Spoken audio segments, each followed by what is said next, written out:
All right, this Wisconsin company, this company says it's about to become the first in the U.S. to offer microchip implants to its employees. You heard that right. Microchip implants under the skin. Josh Rosenthal joins us live from just up the hall to explain this. He's in the building with us right now. Josh, what's this all about? That's right. So, Lindsay, just outside of the studio here, we've got a few of these vending machines. Now, we all know how these work, right? You walk up, you put your dollar in, you get your bag of chips. Well, as I learned today, these machines are quickly becoming very old-fashioned, and in fact, just how old-fashioned may surprise you. At 3 Square Market in River Falls, a team of programmers designed software for break room markets, like this one. Believe it or not, this is the reason they're about to do this to more than 50 of their employees. It's the next thing that's inevitably going to happen, and we want to be a part of it. The concept is pretty simple.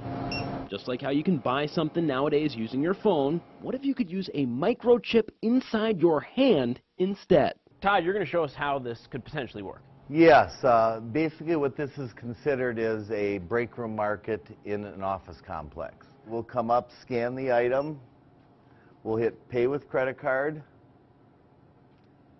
and it's asking to swipe my proximity payment now. I'll hold my hand up, just like the cell phone, and it will pay for my product. Instead of a credit card, correct, your hand. Because my microchip is now my credit card. More than 50 3 Square Market employees are having them implanted starting next week. Not only can they buy stuff with them, they'll also be able to use the chips to get in the front door and log on to their computers.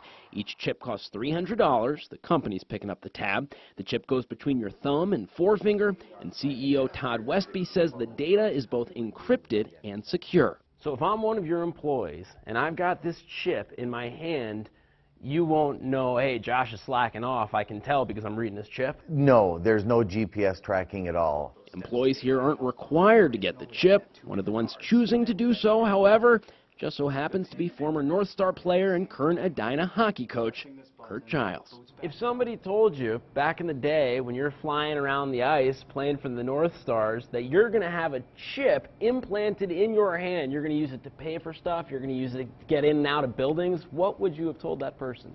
I probably would have thought a chip tooth or a chip of ice, but not a chip that has the technology that we're talking about today.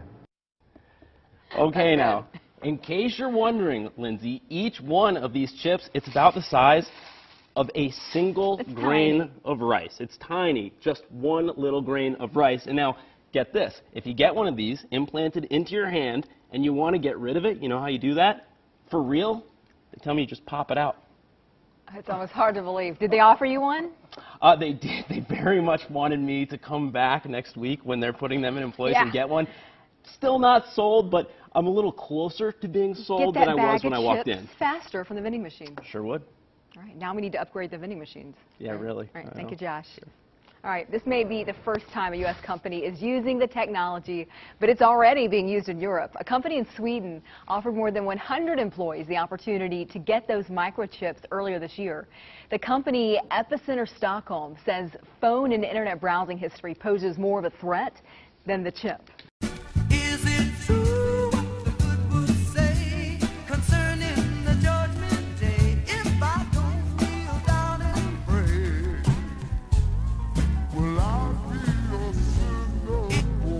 So these niggas up there in 1941, man, I gotta keep bringing them up. They're making videos, making parodies. We're teaching, we're waking people up, man. Right. We're bringing you to righteousness.